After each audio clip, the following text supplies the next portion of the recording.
This is Syzygy, Episode 2, Dark Matter. It's out there, even when it's not.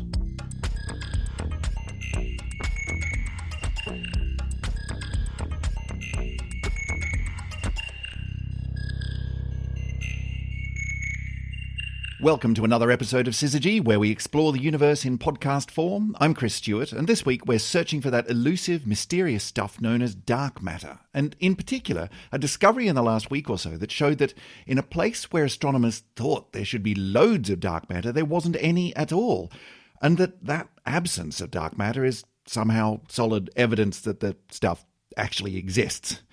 Confusing, I know, but to help me make sense of it all is my co-host, Dr. Emily Brunsden. Hi, Emily. Hello. So, dark matter, what is it? First, give us a bit of background on this new discovery. What's happened? Yeah, so this discovery, which was made by Peter van Dokkum and collaborators from Yale and internationally, basically looked at a galaxy. They were looking to find out what's the dark matter proportion of the mass that makes up this galaxy.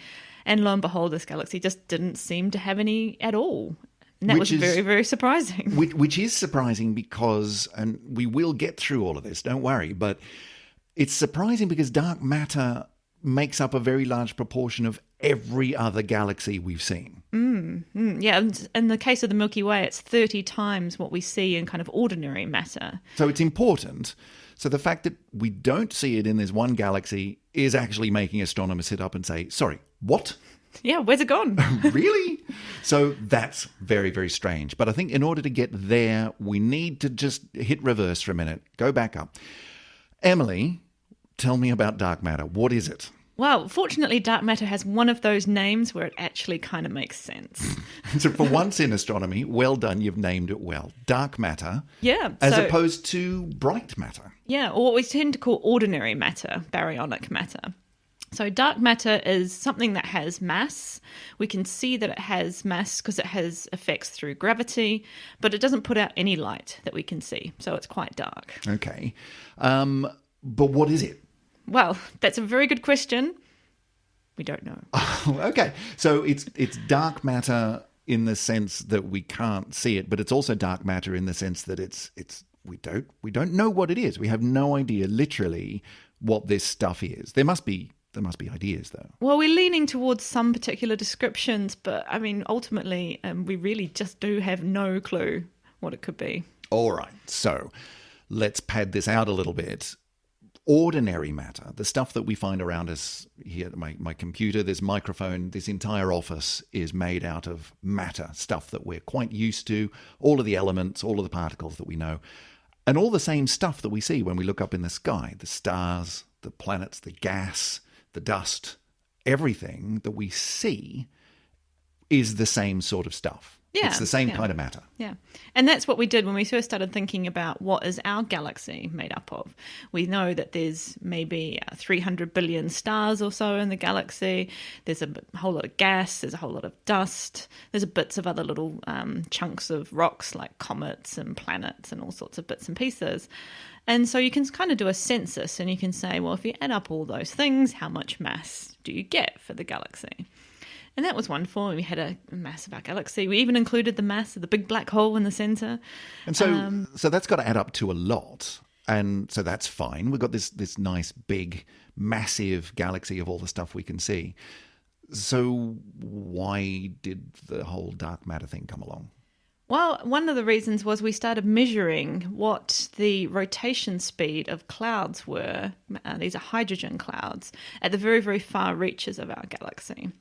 So we can do the technique where we do it for our solar system, actually, where you can measure how fast a planet is going around the sun, and that tells you what the gravitational force is and therefore what the mass of the sun is. Right. If something's rotating, then there's something that is pulling it around in its circular or orbital path, right? Yeah. And so the speed at which it's rotating tells you something about how strong that force is. And in this case, it's gravity. So it tells you how much stuff there is pulling it around gravitationally in its orbit. Yeah, right? And if it was going too fast for that amount of gravity, then it would go flying off. It wouldn't be bound to the mass in the centre. So the planets would go skiffing off through the galaxy instead of being in these nice orbits around the sun. Right. Okay. So this has been nicely understood for a very long time, this relationship between the orbit speed, the size of the orbit, and the mass of the objects involved, the sun and the planet, for example. So astronomers measured the speed of these gas clouds going around the outside, or the outer regions of the Milky Way, and something went wrong, right? They were going too fast. Yeah, you needed to have a huge mass of the whole galaxy in order to hold on to those gas clouds. How much bigger would it need to be to explain the speed? So we need something like 50 billion times the mass of our sun. Right. As opposed to how much mass do we actually see? Well, maybe only a few billion. So it's like an order of magnitude more. Yeah, It's just 30 times roughly. 30 times more than we can actually see. So what is it? I mean, that must have been pretty confusing. That was very, very confusing. I mean, our theories of gravity are pretty old and pretty well established. Yeah, I mean they work really, really well in the solar system, but presumably everything else that we've seen in the galaxy, it works well. Well, until you get to these very large scales like galaxies, clusters, and so on. And we started to look at where actually is this matter, first of all. Right. So we thought, okay, is it in the spiral arms with all the stars and the gas and dust that we can see? And there's some there, but really we find it is in this kind of spherical bubble around our own galaxy. Okay. But that still doesn't tell us what it is. I mean, if I'm getting you right, we measured the speed of these gas clouds going around the outside of the galaxy, and they were going way too fast. So we calculate backwards and figure out, well, there must be this amount of mass, and it's huge. It's like 30 times what we see. And so we infer from that, well, there must be a whole bunch of stuff that we don't see. Let's call it dark matter, just for the sake of an argument, because I'm sure we'll figure out what it is really soon. When are we talking here? When was this kind of discovered? At a time that was maybe long somewhere time on the ago. order of 50 million. In 50 a galaxy far, far away. About 50 years ago, roughly. Right, somewhere, decades ago. Yeah. Okay, so it must have been at the time that astronomers thought, either we're wrong, let's go and check those calculations again. Did I forget to carry the two? What happened?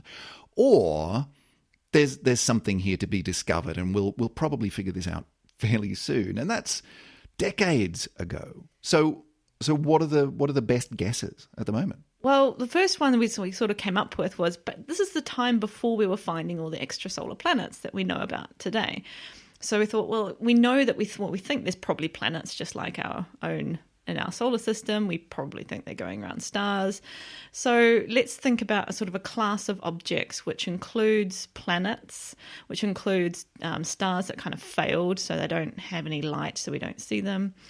And there's this whole sort of group of objects we called machos. Machos. Okay. That's an acronym. That's an acronym. It stands for Massive Compact Halo Objects.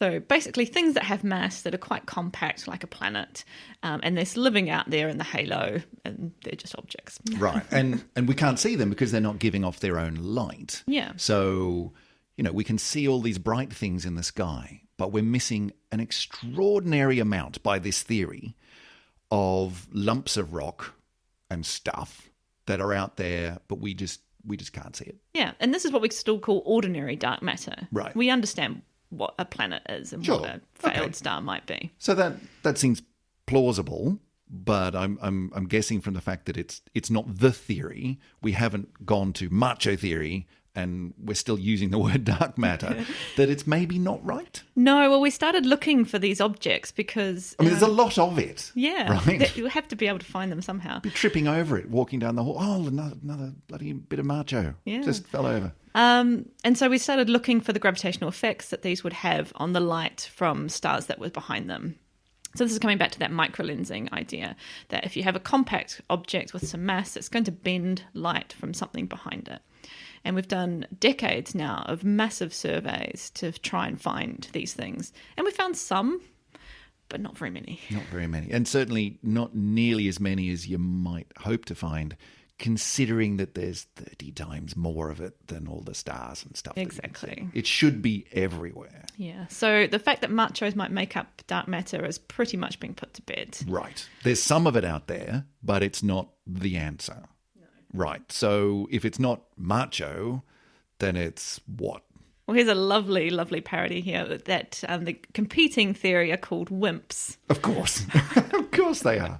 Machos, no, it's not that, so it must be the WIMP. So WIMP stands for? Weakly interacting massive particles. Right, so let's unpack that. Weakly interacting, so we don't see it terribly often. Yeah, they don't seem to react with electromagnetic forces, basically. Electromagnetic forces, including light, which is why we don't see them. Okay, so weakly interacting massive particles. So yeah. What are these? Basically, there might be another particle out there that we just haven't found yet. Right, which is weakly interacting. It doesn't interact terribly much, but it interacts enough for it to, clump around galaxies and things. Yeah, they must have really tiny masses, these particles, which makes them actually weakly interacting by nature. But if you have an awful lot of very tiny things, it starts to add up. Yeah. Oh, well, I mean, I can think of a candidate just off the top of my head, being an ex-particle physicist. There's the neutrino. It's weakly interacting. It's very light, but pretty sure has a bit of mass. So is that neutrinos are probably part of it, yeah. But we do actually have a reasonable understanding now of how many neutrinos might be out there. And again, there's not enough. So whatever these WIMPs might be, the clever money is on something new, something entirely different. Yeah, brand new particle. What a weird position to be in, that decades after this pretty fundamental shock to the system for astronomers, not only do we still not know what it is, what dark matter actually is comprised of, but the best bet seems to be that it really is new. It's new physics. Yeah, and it's really hard to go out and find. Well, by definition, yeah. Yeah, but even think about the Higgs boson. We had a reasonably good idea what the Higgs boson should look like, what its properties should be. Yeah, from the theory. Yeah. Right? The theory of the standard model of all of the forces and particles in nature, all of the electrons and quarks and everything pointed to, well, at least the simplest version of that theory said the Higgs should look like this, and it should have roughly this mass. And they went and looked for it with a really big accelerator over at CERN, the Large Hadron Collider, and there it was. Like it was almost too easy for the physicists involved. Not easy in the sense of it did cost a lot of billions of dollars and a lot of time, but it was there, right where they thought it was probably going to be. But in this case, we don't have the similar kind of theory that tells us what are some tight boundaries on what this particle might be. We just really don't know.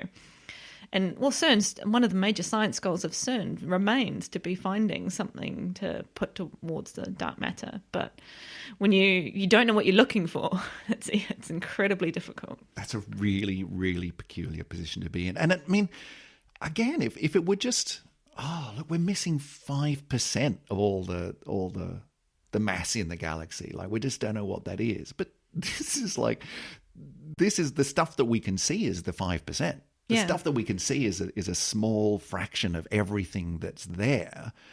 And we don't know what the rest of it is. Like, what are you astronomers doing with your time? Seriously, that's incredible. Yeah, well, even the fact that we can find it now and we can start to put some constraints on it is very, very helpful. And we're a long way further along in knowing what dark matter is than we were when we first discovered it. Okay, so let's talk about... It's not all, null science at this point. Okay. I was being facetious. Don't take it personally. Or astronomers, don't email me. I'm sorry. I didn't mean it. But let's talk about that for a second, because the discovery that dark matter had to be there, those gravitational observations, the gas clouds going around the outside of the galaxy, presumably we've moved on in observations from that point, and there's a lot more evidence. It's not just that one measurement of gas clouds around the Milky Way. We're pretty clear that dark matter is a thing everywhere. Yeah, and we've got some lovely other observations. Like what sort of to thing? tell us about it. So, well, the first thing you'd think about is if we have dark matter in our galaxy, it should be in other galaxies as well. Sure. And that's exactly what we found. We were able to measure the rotations of other galaxies, basically seeing that they were rotating too quickly for the mass that we could see that was inside of them. And again, basically the same technique, sort of inferring that there is this dark matter halo in those galaxies as well. And that's it seems to be a standard thing that most galaxies like our own have about 30 times, maybe plus or minus 10 times in there. But, So, roughly about the same. Yeah, so it's consistent. It seems to be out there around all galaxies. It's a common thing. It's a common property or a common component of all galaxies that we look at. Do we see it on other scales as well? Like, is there dark matter in this room? Well, maybe if we're talking about those tiny particles, but the amount of dark matter in this room will be incredibly tiny. Right. So it's very difficult to see an effect of a very, very tiny particle when you've only got a handful of them. Sure. I mean, it's a little bit like asking, going back to neutrinos, are there neutrinos in this room? Yes, lots of them. Very, very large number of them, but they're interacting so weakly that, a couple of them might bounce off an atom inside you in a lifetime. What about other distant scales, though? Do you see it on scales larger? Yes, than galaxies? definitely. So that's really nice that we do get these other complementary observations of dark matter. Because galaxies are they're not just by themselves floating through the void. Galaxies cluster, don't they? They do, into these large, large groups of anywhere between tens to hundreds of galaxies all in a cluster. And we can see the dark matter in those clusters, sometimes between the galaxies themselves. So dark matter is a thing. There's no question. And I'm underlining this. This is important. We see dark matter everywhere on those scales, except in this one particular case of this news story at the end of March this year, where we didn't find some dark matter in a galaxy. So tell us what's going on. Tell us about this story. Well, first of all, we have to think about this galaxy. It does have a very nice name. Good. Again, Excellent. It's called NGC 1052 DF2. Well done. Yep. Yeah. It's not a galaxy like our Milky Way. We have a sort of a zoo of galaxies in the universe. Right. They have different shapes and forms and so on. This galaxy is not a big spiral like ours. It is quite a diffuse galaxy, and it's actually a dwarf galaxy as well. Okay, so by diffuse you mean that it's all spread out. Yeah, it doesn't really have like one structure. It doesn't have a spiral. It's sort of just a blob. It's a big blob of stars. How big is this galaxy? It's big. It's big. Cool. Okay. It doesn't have quite as many stars in it as our galaxy. So looking at if you sort of, again, tot up all the mass from all the stars and the various other bits and pieces that you find in the galaxy, you get something like 200 million times the mass of the sun. 200, and how does that compare to the Milky Way? So we're 50 billion. Right. So it's quite a lot smaller. Okay. Yeah. Probably why it's called a dwarf. Yeah. Well, that would make sense. So it's a diffuse dwarf galaxy. Yeah. Doesn't have the pretty structure of our own, but it is special. It is very special. And actually the part that it being diffuse helps a little bit, because if it's diffuse, we can identify some clusters of stars that belong to this galaxy, and we can actually start to measure those and measure the speeds of those clusters. Okay. So because it is a completely separate galaxy to our own, it's a long way away, a little bit hard to actually identify individual things within it, but the fact that they are spread out kind of helps in that regard. Yeah, Right. yeah, you can identify these clusters. Okay, so we go and have a look at that galaxy. We can see stars, clusters of stars moving within it. So what do we find? So we looked at about 10 of these quite bright clusters, and we're able to measure their speeds. Now we can measure those speeds in terms of how fast they're moving towards or away from us. And this is the wonderful Doppler effect that we have with light. When you have a cluster that's moving towards you, then it squishes up the light, it becomes a little bit bluer. And when you have a cluster moving away from you, it stretches it out, becomes a little bit redder. And these clusters, well, they had quite high speeds. We're talking about over 1,000 kilometres per second.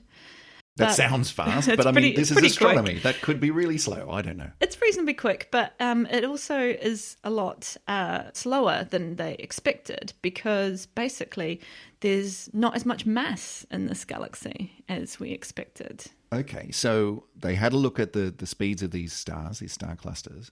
And they're fast, but by, terrestrial standards.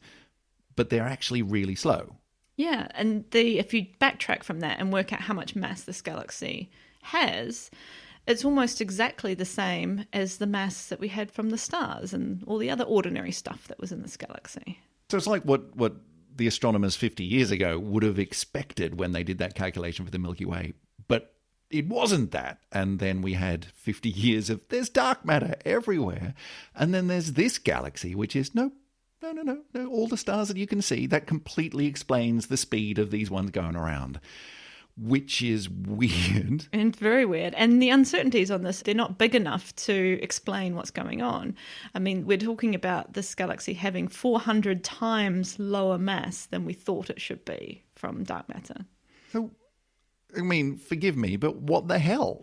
We've spent decades confirming this whole mysterious dark matter thing. We still don't know what it is, but it's definitely there. And then there's this one blobby galaxy that goes, no, I'm not playing that game. I've got none.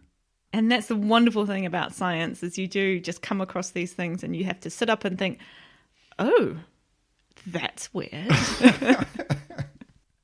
I mean, but it is. That's really peculiar. So what's going on? I mean, presumably they've checked their calculations. They haven't forgotten to carry the two or something. No, this is correct. Yeah, it's a weird galaxy in some senses. I mean, the fact that it has this kind of diffuse nature, and the bright clusters are a bit brighter than they actually should be, and that's also a strange thing.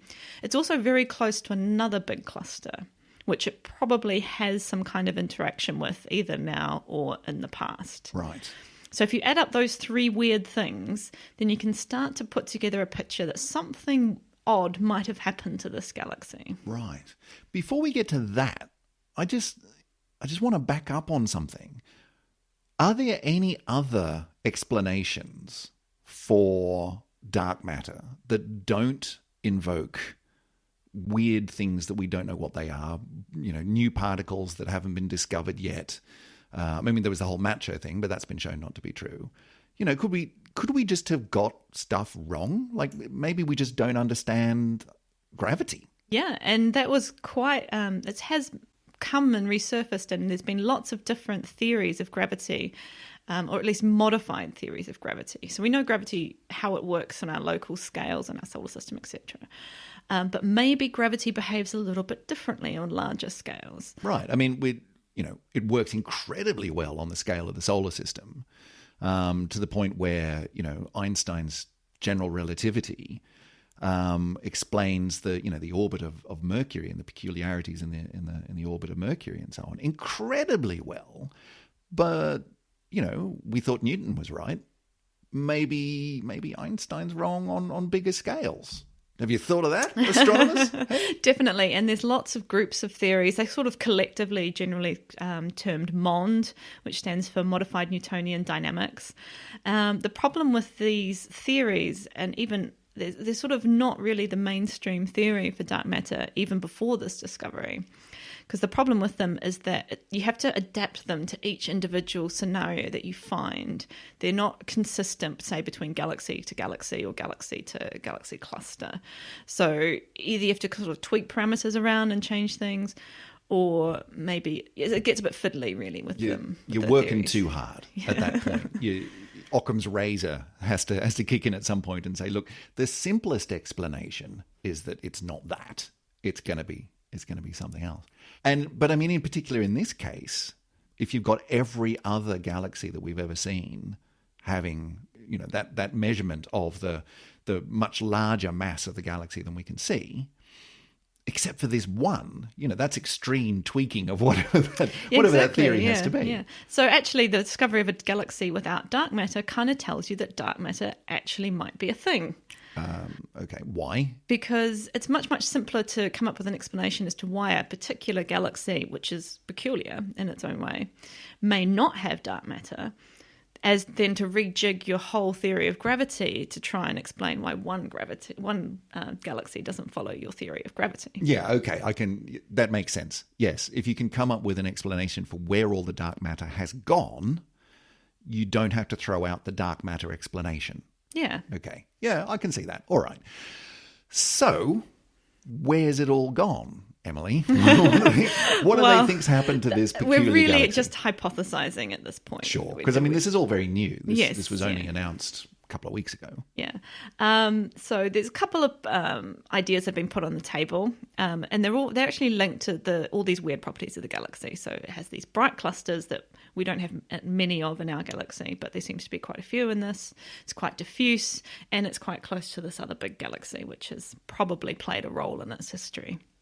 So one sort of idea is it's been some sort of cataclysmic event where there's been a very, very high energy phenomenon, not really sure what that might be, but basically that's kind of blown away or moved around the gas, which is now reformed into this, what looks like a galaxy now. Maybe it's just a part of the old galaxy, the other one that blew out kind of, and for some reason that didn't take the dark matter. Like, any idea what that could have been? There's quite exotic things that are very theoretical, like quasars doing some really bizarre outbursts and things like that. But basically, the whole group, which you call a cataclysmic event, kind of could be all sorts of weird and wonderful explosions. Basically, sounds good. There's a research grant in there somewhere. Yeah, perhaps a more easier to understand explanation is there maybe has some kind of collision between either the other galaxy, the big brother galaxy, if you like, and a third party, or between what is now this little diffuse galaxy.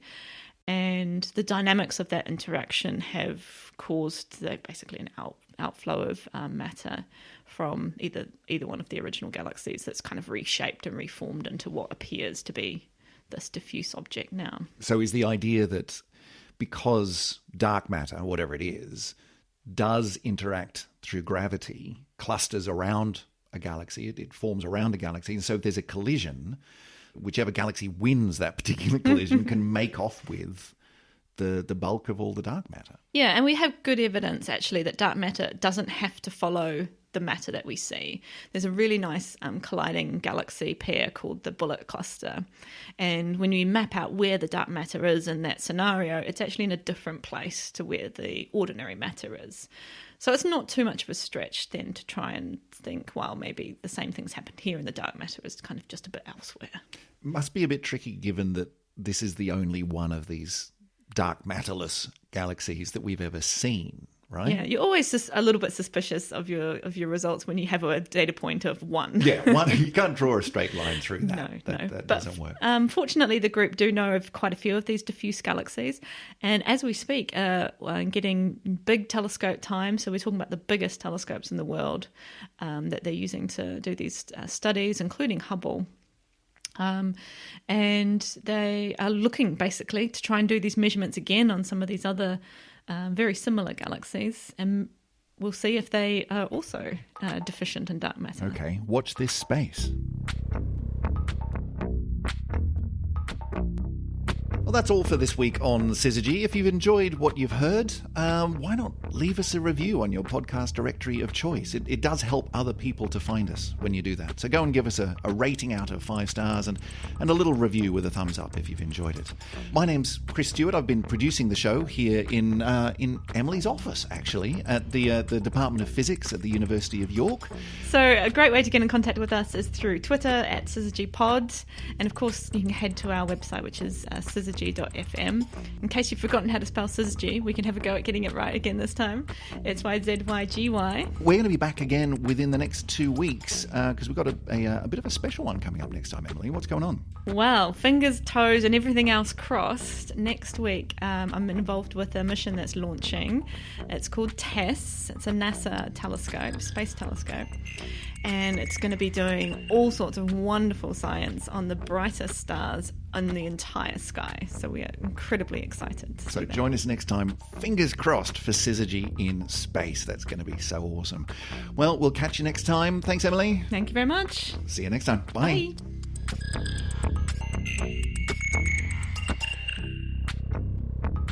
Good. All right. So we're recording. Whee! And I'm going to leave that in. That's going to go at the end.